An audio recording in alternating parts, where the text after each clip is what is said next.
Hello mga ka-farmlat, good morning po sa inyo lahat. Ayan, nagsang biyaya po sa ating lahat. And ayan, update ko lang po kayo mga ka-farmlat. Ayan, so nakabenta na naman po tayo ng isang 5 hektarya at isang 6 na hektarya. So isang buyer lang po ang bumili dahil isang seller din po ito.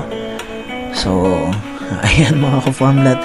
Uy mga ka-farmlat, pagpasensya nyo na po yung boses ko kasi yun po, medyo galing po tayo sa trangkaso, nagpapagaling pa.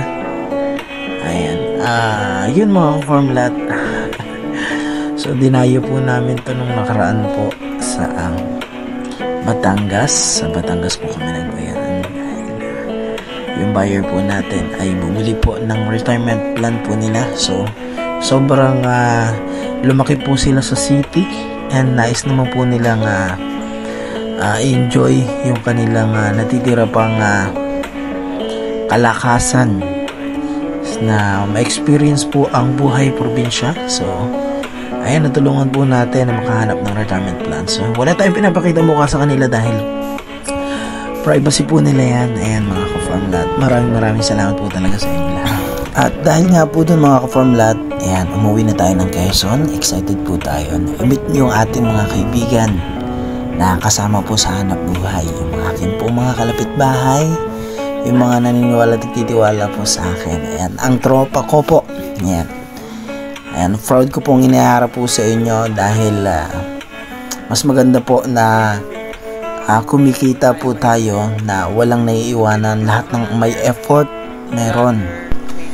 Ayan, kaya yung maraming nagtataka sa akin, Jeff, ang dami mo nang nabenta, bakit ano nang napundar mo? Siguro mayaman ka na. Sabi ko, hindi naman po, ang mayaman po ako talaga sa kaibigan dahil hindi po ako madamot. Ayan, kung anong meron ako, meron din po ang mga kaibigan ko dahil hindi ko lang naman po effort ang mga hinaharap ko sa inyong property.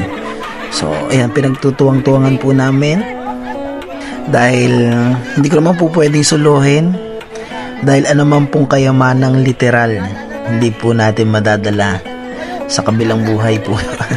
Ang pinaka-importante sa kayamanan po na kahit saan tayo mapunta ay dala-dala natin yung kahit hindi man nila nakikita at nahawakan. Pero sa may likha sa atin, sa amang liwanag sa kalangitan ay taas noo po tayong titingala po sa kanya. Ayan, at rewarded po ako doon mga ka-farmlat dahil itong transaction na to ay hindi ko naman po buyer po ng mga kaibigan ko at hindi ko rin property po ito na nalocate po nila. Kaya kung ano po yung unang pinakita ko sa kanila, kung ano man po yung i-share ko sa kanila, rewarded po ako kasi binabalik po nila sa akin. At ayun sa buyer po namin, naku, sobrang bait po nito.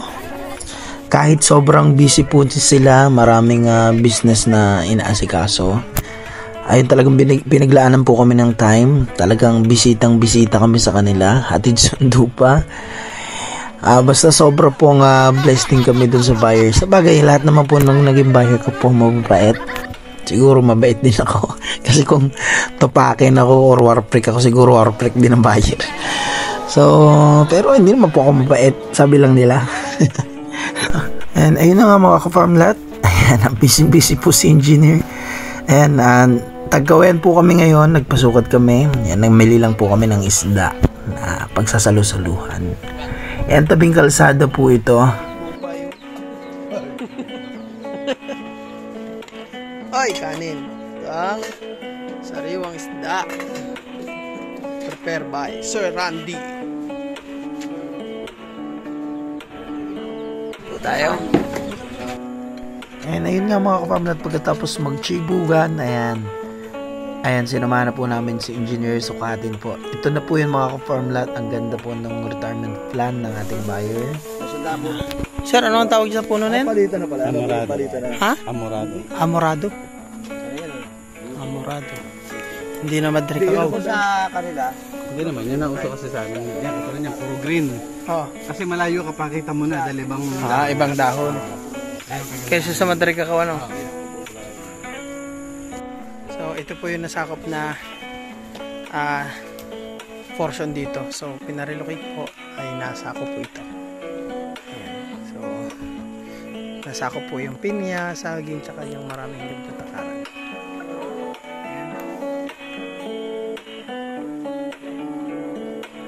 Ayan, may nasako pang bahay, tsaka mga dalangita. Ayan po yung ating buyer kasama yung sakupan ng lupa. And yun mga ka-farmlat, hanggang dito na lang yung video natin. Again, pasensya po sa boses ko, galing po sa trangkaso. And yun mga ka-farmlat, na pinasukat namin, itong portion na to, yung kagandahan na to, na maraming tanim. Ito yung nasako po ng buyer natin na dating hindi sakop. Yun nga lang, yung in-estimate na frontage sa kalsada, yun naman ang nabawas doon. Kasi kahit matatagal na yung tenant at yung mga may-ari na nakakalam dito, yun nga lang, mali yung inakala nilang mga boundary. Kaya maganda po talaga na bago bilhin, ipasukat muna, iparelocate muna. So ako, ang na-insure ko dito yung dokumento na due diligence po namin na maayos, na clean title at buhay po yung seller talaga. Na bago po kami magkabilihan, talagang pinuntahan ko po yung may-ari nito sa Batangas para ma-meet po kung ano yung dokumentong hawak. Yun nga lang, nung dinire ko po yung buyer, kasi never po akong namagitan sa bilihan. Pag may buyer po ako, ang buyer at seller ang pinaghaharap po namin. Sila po yung mismo nag-uusap pag magbabayaran na. At yun, sila po mismo nagkakasundo, nag-a-arrange kung kailan ang bayaran. Kaya nagulat ako pagpunta ko ng Batangas, bayaran na pala. Pero ayos naman kasi na-verify ko yung mga title na ayos.